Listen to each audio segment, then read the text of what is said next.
দীর্ঘদিন ধরে মাঠের খেলোয়াড় তামিম ইকবাল খানকে দেখেনি ভক্তরা। জাতীয় দলের জার্সিতে ফেরা নিয়ে চলছে দোদুল্যমান একটা অবস্থা, সেই সাথে সংখ্যাও।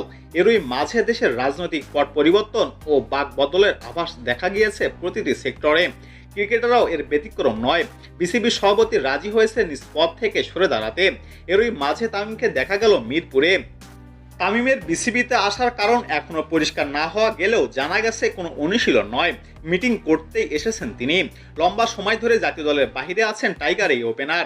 এই সময়ে ফিট থাকলেও তিনি ব্যক্তিগত কারণে নিজেকে ক্রিকেট থেকে দূরে রেখেছেন।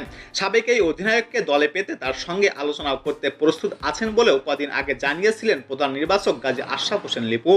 প্রসঙ্গত বেশ কিছুদিন ধরেই শোনা যাচ্ছিল বোর্ড সভাপতি নাজমুল হাসান পাপনের সঙ্গে বৈঠক করবেন তামিম ইকবাল খান।